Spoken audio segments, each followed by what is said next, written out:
You're listening to Created Equal from WDET in Detroit. I'm Stephen Henderson, and I'm really glad you've joined us. Our guest today is April Simpson. She's a senior reporter for the Center for Public Integrity, and she was part of the reporting team that produced a recent series called 40 Acres and a Lie. It was done in collaboration with Reveal and the Center for Investigative Reporting. April, I want to talk about Greg Estevez, who is the great-great-great-grandson of Jim Hutchinson, who is part of the narrative that unfolds on Edisto Island in South Carolina. What did you learn from talking with Greg? Yeah, Greg is a very interesting person. He learned about his history from his grandmother and other relatives, and just always had it in his heart to be able to tell these stories. And he felt like the Black history of Edisto was missing. And so he's tried to make that contribution and has written several books about Black life there. And through him, we learned a lot about Jim Hutchinson. We learned a lot about Edisto. He took us on a tour of the island and showed us where Jim Hutchinson would have received his 40 acres and also some of the wealth disparities on the island. And for someone like Greg, is it possible to imagine for him what would have been different if Jim Hutchinson had been able to keep his 40 acres on that island? Would his life in his mind be different if that hadn't been taken away? I think for most folks, it's hard to imagine how their particular lives might have been different. Mm-hmm. But there is a general acknowledgement that this was lost wealth that could have been passed on to the next generation. Yeah.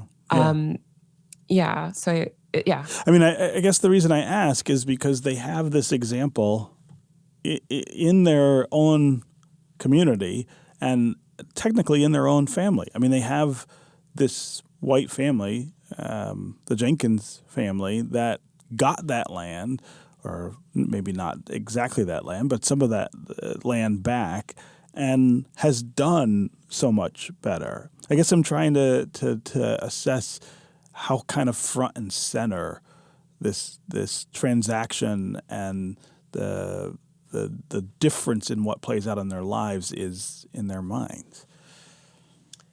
Yeah, I think it's kind of tough. And it's difficult for people to really grapple with and talk about, which we encountered. But, because it's so close and it's they live in these communities. So it's just tough. Yeah. But I think, Greg is like I said, he supports reparations. It doesn't necessarily need to be money, but it could be low interest loans, or it could be, something to do with education. And I think, those are some of the ways that I guess they see advancements could be made that aren't so, without a money transfer. Yeah. I want to have us listen to what Greg said when you asked him if he thinks descendants of formerly enslaved people who were given land that was later revoked, people like his forebears, should receive some kind of compensation, that whether he should be compensated for that wrong. Do descendants of Jim Hutchinson like you, should they get reparations? Should you get reparations? What do you think about that? So if you look at the totality, 400 years of being in this country, the Middle Passage, free labor, Jim Crow, civil rights. Yes, I think there should be some type of reparations. What that is, I can't tell you. And I'm not smart enough to know how to fix it. I don't know how to fix it. Even today, a lot of people don't even want to acknowledge. And if they do acknowledge it, they downplay it. Yeah, I mean, the presence of mind he has there, the kind of depth of understanding is really important. And again, I guess it kind of points to, well, right down the road, and maybe that's too literal. He has an example of how that unfairness manifests itself today. I don't know. I don't Yeah. know what to say. Right? It's hard to know what to say, right? I mean, one of the reasons I'm pressing on this is that, again, I know that for lots of African Americans, this is a part of their history, and I think in the North, where we are all quite distant from these things that happened, now more than 150 years ago, it looks distant and it feels distant. But I do know that when you go south and look into these things, it's all right there in your face. And I have had this experience myself.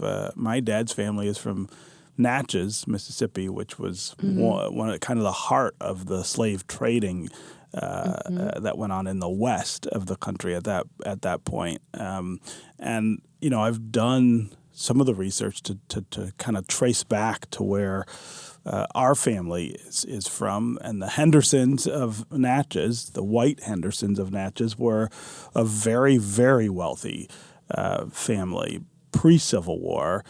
They owned 11 plantations up and down the Mississippi and Louisiana coast there, because it's right there on the river. And I've gone and I've stood in the vestibule of the house that the Hendersons owned in Natchez, and seen the paintings on the wall of their family that look like relatives that I can think of that I have, in the modern day. And I've gone through the house and seen the way they lived, which is, what they kind of celebrate in Natchez is this antebellum life. It's impossible, I feel like, to go do that and not feel all of these things about who you are and where you come from, but also how deeply rooted all of this unfairness and injustice is in our lives, and how in the South, in some of these communities, it's right there. It's right there all the time. Yeah. Yeah, I think I think for the people who live there, right, there's, like you said, like it is there all the time, but sometimes I think someone like me who doesn't live in the Deep South, like it's more acute for me because I am on the outside, and I just almost feel it more intensely. But I don't know. People just they live together. They know, obviously, if you're rooted in those communities, then you are the descendant of slaves, likely in that community. So I mean, these relationships are just like known and understood. And I don't know. I don't think people people there like live it as acutely. I in some ways, I think they might argue that the peace they've worked out over all of this is something of an advantage over the strife that some of the rest of us experience all the time over it. In other words, they have to live together. I mean, they are much more proximate than especially those of us who live in the North are. I mean, the North is now much more segregated even than the South was, and this idea of being able to I guess put it all in some perspective that allows you to go ahead with your life. Maybe that's a better way. I don't know. I have a hard time saying that, but it's not really for me to decide for them. I want to play one other clip here as well. Nadia Hamdan asked the same question you asked of Greg Estevez of Jenks Michaels, who's the descendant of Isaac Jenkins Michaels, who enslaved Jim Hutchinson, which was Greg Estevez's great-great-great-grandfather. Do you feel like descendants of the formerly enslaved who have worked land on these plantations on Edisto Island are warranted some kind of payment or reparations for the time they spent enslaved? No. No? No. Why is that? Anybody in this country who wants to do better has the opportunity to do it. There are many, many, many black folks around this country that have been very, very successful. Now, you explain to me why. I mean, I guess I'm trying to understand how It's all up him. hundreds of... If we keep giving away stuff, that's all we're going to be able to do is give away, because people don't want to work, because they don't have to work, because all we're doing is giving them freebies. Nobody ever gave me anything other than this, but I had to sweat bullets to keep it. I mean, it's hard to hear that and not feel a number of things, but one of them is a little bit of humor. You know, he says, I've never been given anything except this, but this, the land, I assume what he's talking about, is the source of opportunity that he says is available to everyone. I mean, there's something kind of nakedly obtuse, I guess, about the way he sees that, the way he's thinking about that. Yeah, it was as you can hear, it was a difficult conversation. I mean, Jenks had also told us that he sees himself as a caretaker of the land, and the land is there for future generations. But yeah, I mean, like I said, he is quite pained around like the ideas around reparations and yeah, he is also passionate about keeping Edisto as kind of as it is in terms of taking care of the land and having little development. Yeah, yeah. You know, I also want to ask you, in doing this work, what do you hope people understand about Edisto Island, about the Hutchinsons, and about the Jenkins? What would you have people take away from all of this? I think, well, I think that people, I think they're trying, right? I mean, I think I give credit to Jenks and Pinckney for having these difficult conversations with us and opening their homes, because they did not have to do that. Yes. And we certainly got no's from folks who did not want to go there with us. So I hope that people like acknowledge and appreciate that. And I hope that their bravery on all sides to kind of have the conversation will encourage others to talk about this when we're obviously in a moment of thinking about reparations and what it means and what it could look like. It's a conversation that's moved from like the fringes to the mainstream. And so I hope that this complicates it. I hope that people recognize that it is possible to draw a straight line from 40 acres or, Civil War to now. And that it is possible to measure and even quantify how much more some people have because of that betrayal. Yeah.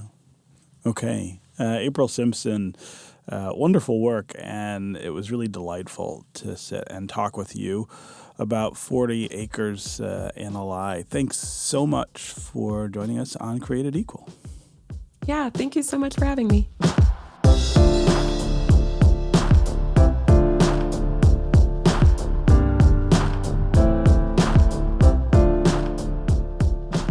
That'll do it for this edition of Created Equal. Remember, you can listen to recent episodes of the show at wdet.org.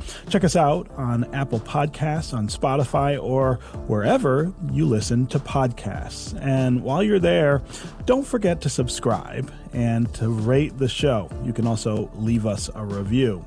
If you like what you hear from our WDET programming, please support the station. We are always taking donations. And to do that, you just head over to our website and click the donate button at the very top of the page. It is next to the red heart.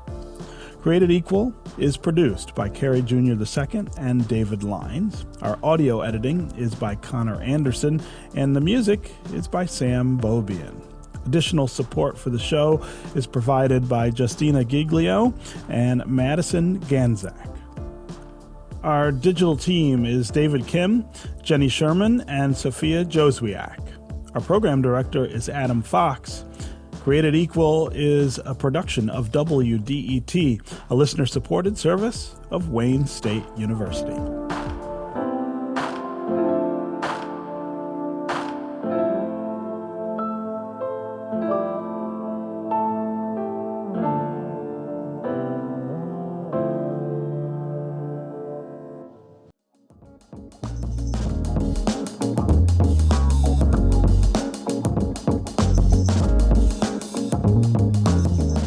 We're back with more Created Equal from WDET in Detroit. I'm Stephen Henderson, and I'm really glad you've joined. We're talking with April Simpson, who is a senior reporter for the Center for Public Integrity, and she was part of the reporting team that produced a recent series called 40 Acres and a Lie in collaboration with Reveal and the Center for Investigative Reporting.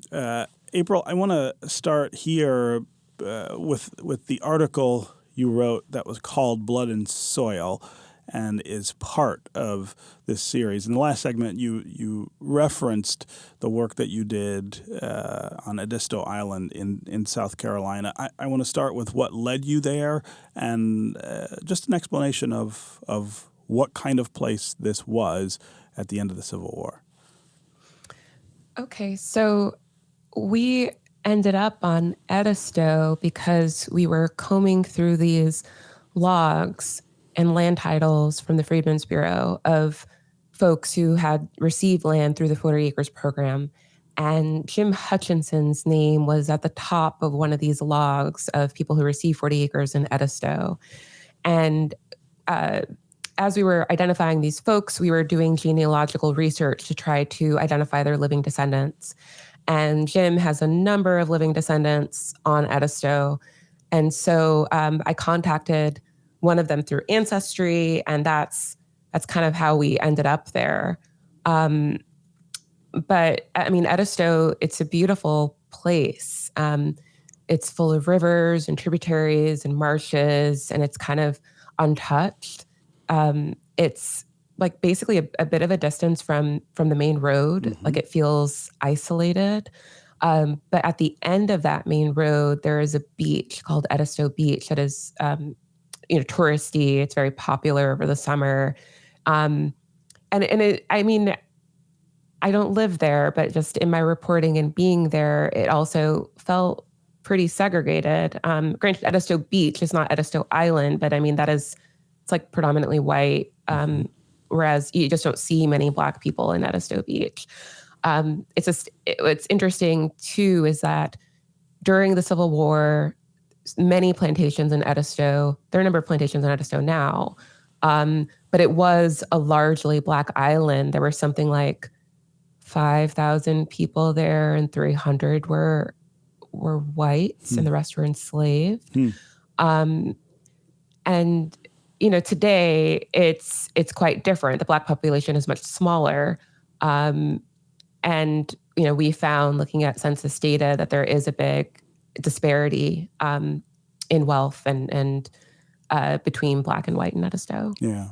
And that disparity connects to what happens, for instance, to Jim Hutchinson and what his progeny experience as a result. Is that right? Well, so Jim Hutchinson, he had 40 acres. It was taken away. He is, in some respects, like an exception because he was just extremely persistent. He was an incredible leader in the community, especially for the Black people in Edisto. And he becomes a Republican precinct chairman, and he really, really advocates for Black land ownership and forms these cooperatives. Basically ends up collecting, or they got like 700 acres and then they divided it up, and he ended up with like 230 acres, and some of that land, a small bit of that land is still in the family. But yeah, I mean, losing that land, if you were not Jim Hutchinson, I guess even if you were, it was a loss of intergenerational wealth if folks were able to hold on to that land over time, as the white plantation owner and his descendants that I spoke with were able to. There's quite a difference in land values and wealth today. And who are his descendants? I mean, you found them, correct? Yeah, so the descendants that we spoke with, they're two brothers. Isaac Jenkins Michael was the plantation owner, and these brothers are, I want to say, the great-great-grandsons of Isaac Jenkins Michael. So we talked with Jenks Michael. He's the older brother who lives on Peters Point Plantation, and his brother and neighbor, Pinckney Michael, who's about 10 years younger, and they're both like baby boomers. And talk about the I guess how their fortunes fit into this larger story. So Isaac Jenkins Michael, in 1860, he owned around 300 enslaved people, and this free labor made Edisto, it fueled Edisto's cotton industry, and Isaac Jenkins Michael was, one of the world's largest producers of Sea Island cotton. He was a very wealthy man. He lost his plantation, like I said, temporarily. It was given back to him, and it's been passed on over the generations to Pinckney and Jenks. Their slice of it today is around 250 acres. So quite a bit. And it is quite a bit. And it is, according to the property records, it's about $5 million that their land is worth. I mean, it's an incredible gift to inherit from an ancestor. This idea of land and land that is worth money, and that is really different from what happens to the African American people on that island. Yeah, I think Pinckney and Jenks would point out how difficult it has been to hold on to this land for them. Pinckney, for example, told us he has like 2 tractors and it's still like terrible to keep up with all of it. The taxes are obviously going to be very high when you have this much. And it's just been hard. But yeah, it is an example of intergenerational wealth and kind of what land can mean to someone today when they were able to inherit it from an ancestor, more than a century ago. Yeah. And so how much does this frame, I guess, the day-to-day narrative of the people on this island? As you point out, this is a kind of remote place and a discrete place in the world. Certainly these are people who know each other and know of the history. What does that look like in 2024? Yeah, everybody gets along, and that's including the Michael and Hutchinson sides of the family. Everybody, they'll chit chat at the grocery store when they see each other. One of the descendants of Isaac Jenkins Michael that we spoke with, for example, Carol Belser, who's on a different plantation that she inherited, she she has opened her home up to the Hutchinsons to celebrate like special events. And when she learned about the relationship, because the Michaels say they did not know about their relationship to the Hutchinsons until about 20 years ago. But when she learned it, she opened her home up to everyone. And, she calls Hutchinson relatives, really cousins. So, there is this warmth on some level between folks. But we found on this issue of what should have happened to the plantation land, not necessarily just Isaac Jenkins Michael's land, but just this land in general, they do disagree. Yeah. Is there, I want to talk about that disagreement, but is there a biological connection, which would not be a surprise, I think, between the two families? Oh, yeah. So Jim Hutchinson was the son of Isaac Jenkins Michael. His mother is believed to be an enslaved woman named Maria, who was the Michael family's house servant. So they are, obviously when Isaac Jenkins Michael was, giving out his plantations, he did not give one to Jim or to a couple other Black children he is believed to have had.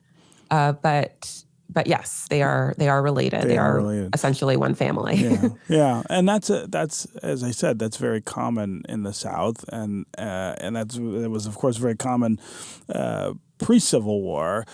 What's interesting to me is how all that gets worked out after the war. In other words, this idea of one side of the family that is still benefiting from the system and the way it's sort of set up, and the other that is that's still struggling.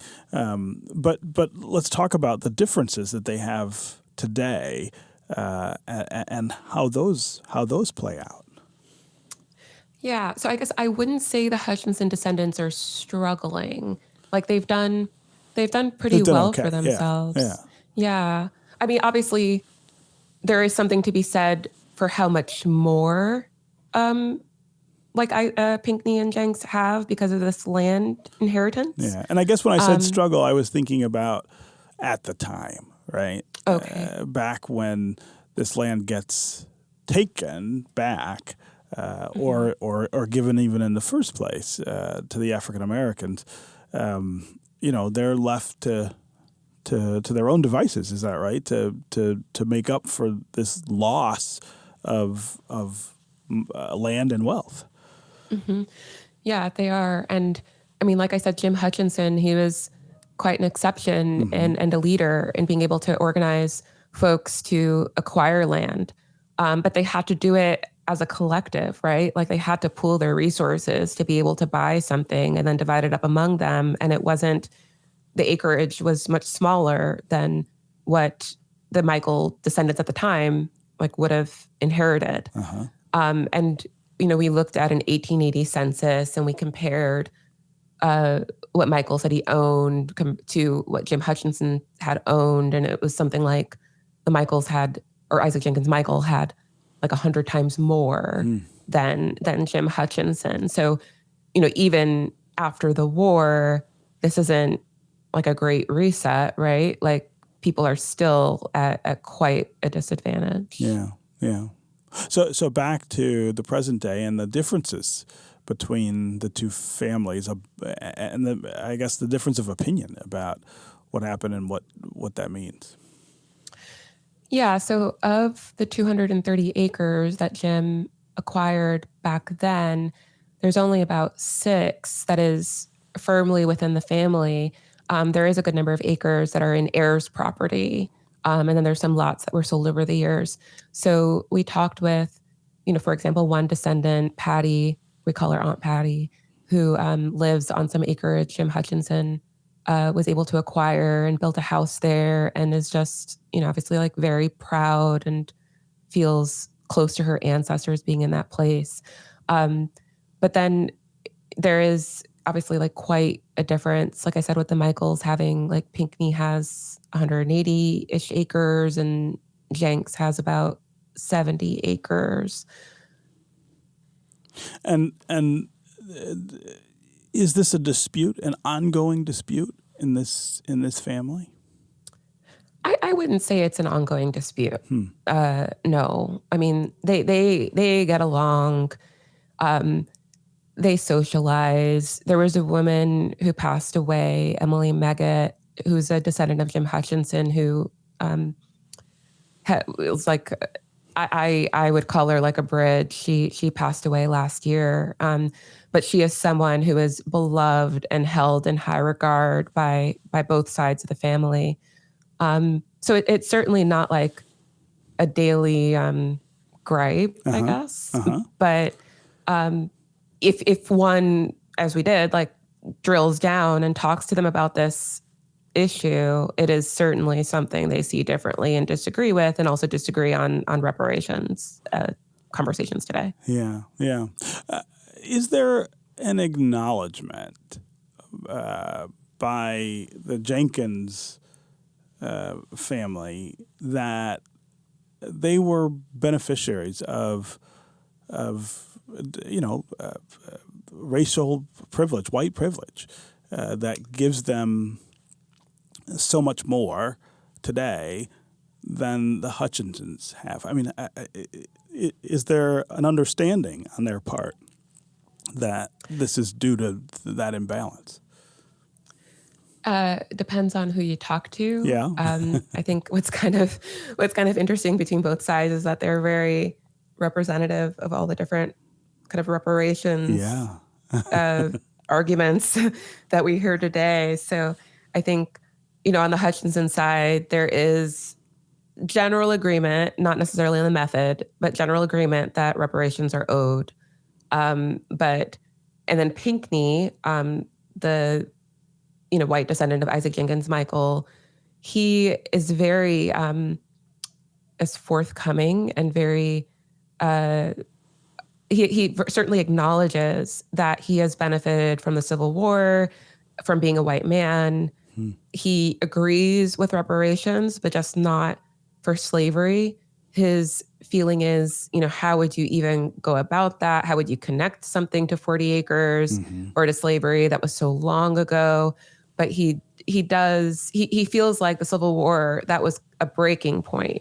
But then what you had later, you had Jim Crow, and you had a lot of discrimination happening against Black Americans again, or I guess it continued, but you had it revived in a systemic way. And so he thinks that reparations ought to be tied to those more recent forms of discrimination, and is kind of more aligned with what you see around the local reparations movements.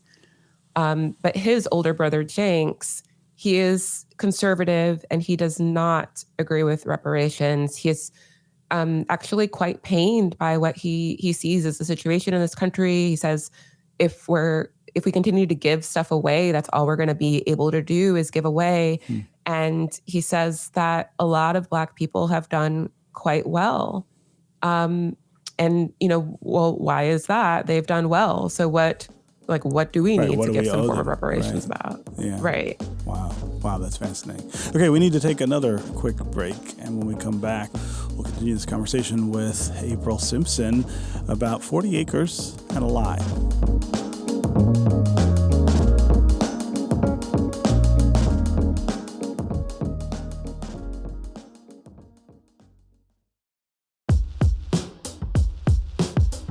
This nation was founded on the principle that all men are created equal. We hold these truths to be self-evident. That all men are created equal. I'll tell you what freedom is to me. No fear.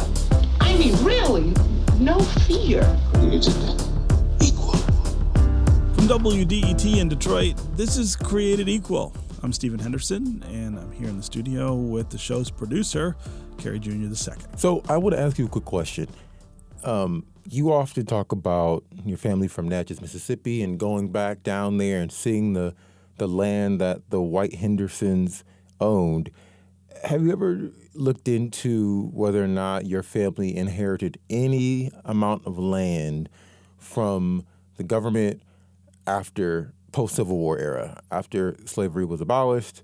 Did you ever look into that? I haven't gotten to that point. I've never seen anything that suggested that happened, but I certainly haven't looked specifically for it. I'm just trying to know as much as I can about the history itself. That's right. To get as much information as I can. Well, let me back up a little bit, because for me, I had always assumed no one received any sort of land. There was the idea of the 40 acres and a mule, but we also came to understand that never happened. But what we're going to talk about today is that that's not entirely true. There actually is a population of formerly enslaved people who received land after the Civil War. Now, this story gets more complicated because shortly after they received that land, it was taken right back. Right, and that's worth kind of pausing to expand a bit. Right. You have these formerly enslaved African Americans who get this up to 40 acres and a mule. Right. And it gets taken back and given, in most cases, to the people who enslaved them. Right. I mean, it's a very direct transfer of wealth and opportunity from a group of victims to their victimizers. It's one thing to know the fact that enslaved people didn't receive anything for their labor. It's another thing now to recognize that, to know that folks recognize the value of the work they put in and to still backtrack.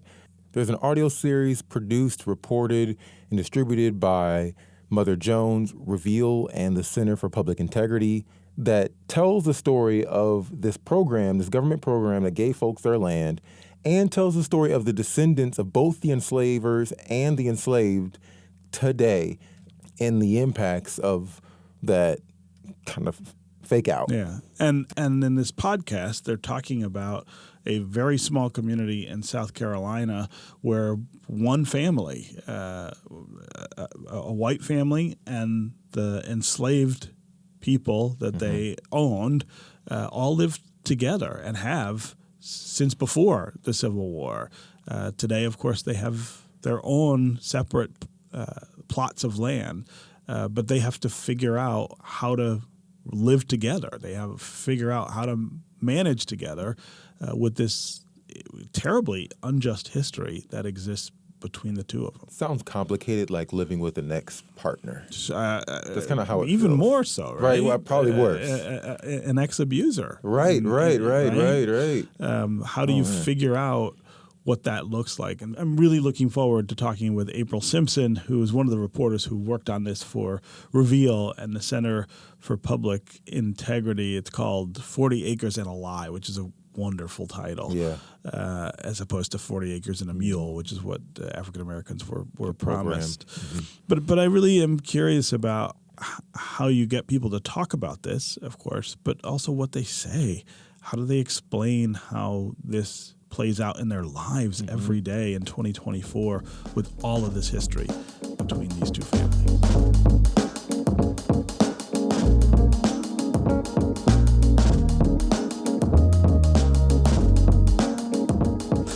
April Simpson, welcome to Created Equal. Thank you so much for having me. So I want to start here. Lots and lots of people are familiar with the phrase 40 acres and a mule, but I'm not sure everyone knows exactly what that meant, what it ties to institutionally, and what happened after that phrase was adopted as part of official U.S. policy after the Civil War. So let's go back to the initial idea. What was 40 acres and a mule?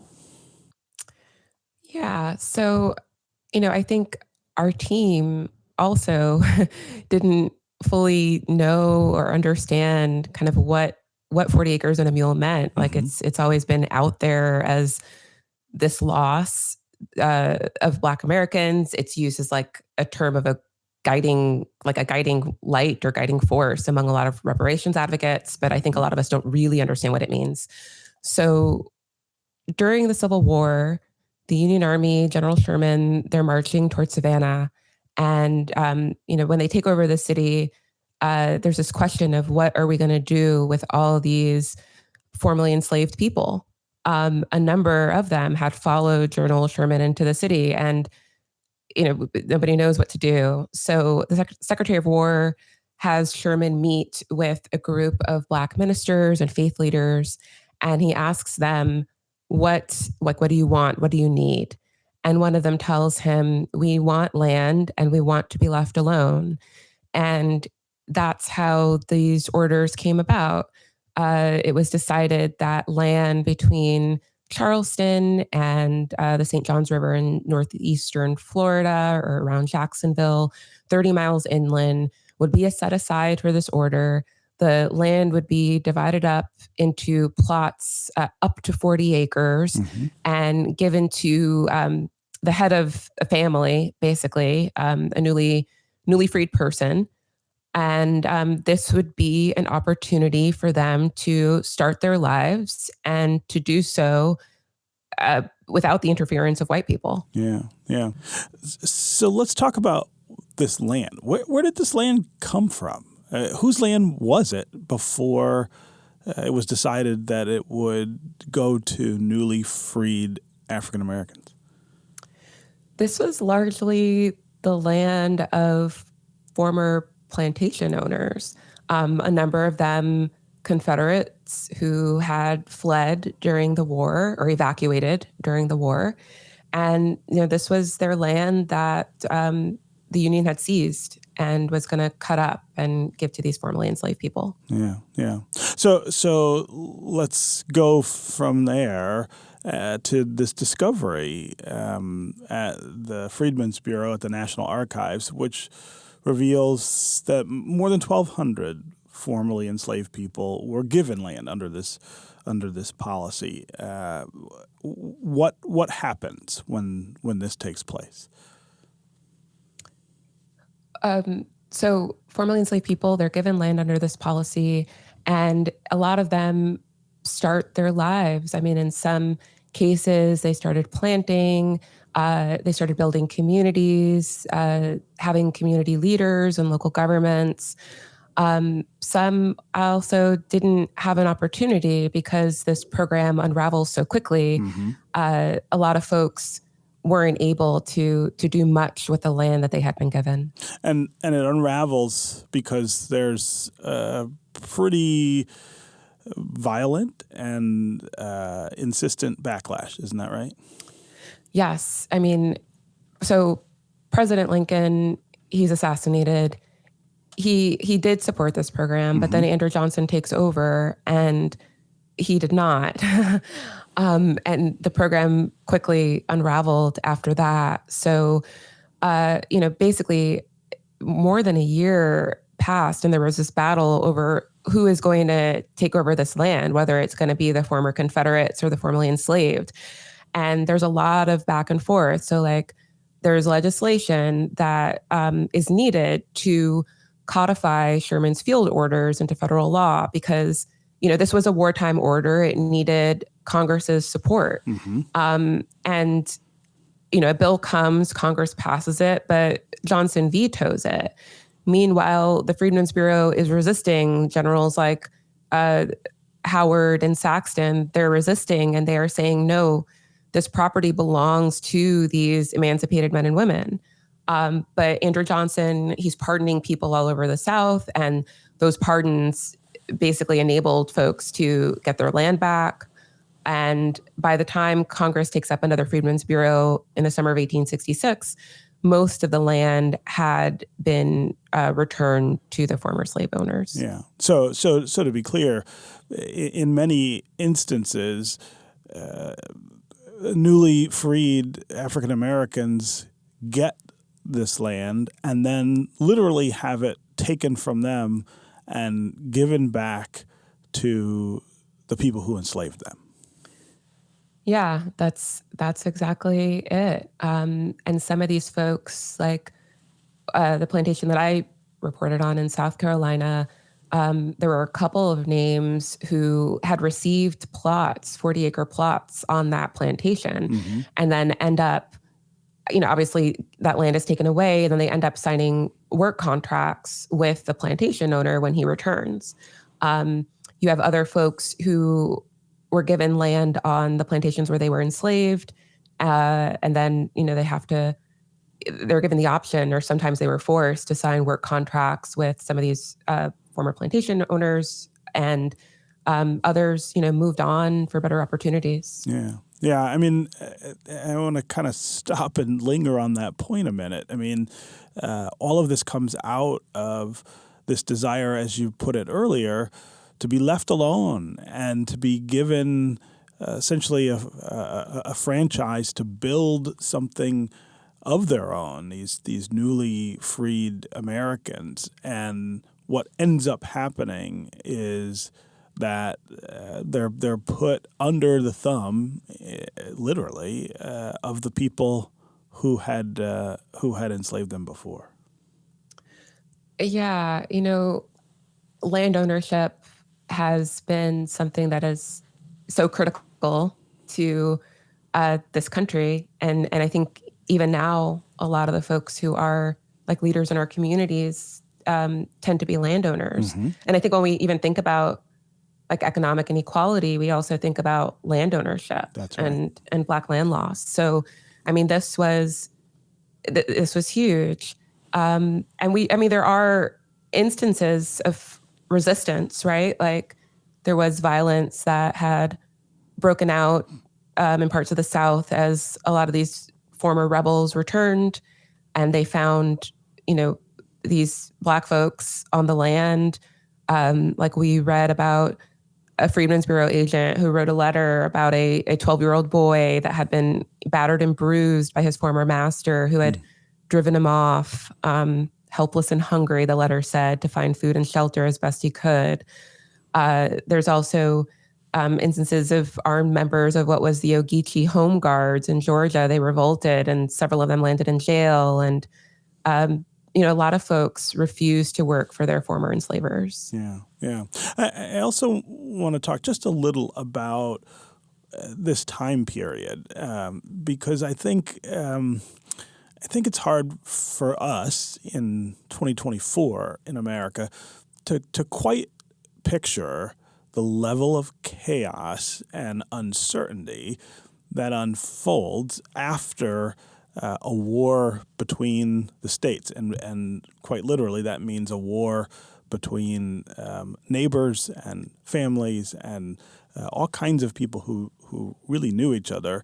But the amount of destruction, the number of dead who are in many cases just kind of strewn about in the South, especially or shoved into mass graves, and then this effort to essentially rebuild the idea of a nation out of this, and a nation that's really different than the one that went into the war, right? A nation where equality is supposed to be at the center of the sort of institutional purpose of government and of the nation itself. This granting of land, then yanking back of land, seems to fit really neatly in some ways into that narrative of the kinds of chaos that was taking place. I mean, it's hard to imagine what any of this was like. Yeah, I mean, it is really hard. I mean, it's hard even for me sometimes to wrap my head around thinking of how so many people regarded as property are finally going to be regarded as people. Right. And the rights and the emotions and all of that. I mean, it is really incredible. But you do have these Southern planters who just can't wrap their heads around it, and they're petitioning the government to get their land back, and they're saying, this program, it is cruelly unjust, and it's just, they're really denigrating the Black people, saying how they'd never be able to steward this land and really be on their own. They're always going to be in debt. They're always going to be, dependent on them. Yeah. Right. How could you possibly handle your own freedom? Right. Right. Right.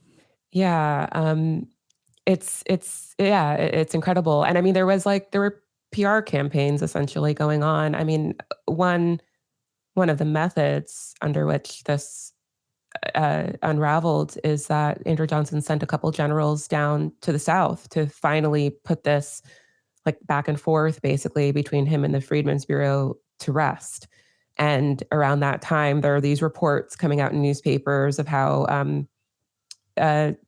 terrible the Black folks are doing in stewarding this land and being independent. Yeah. Okay, we're going to take a quick break, and when we come back, we'll continue this conversation with April Simpson about 40 Acres and a Lie. We'll be right back with more Created Equal.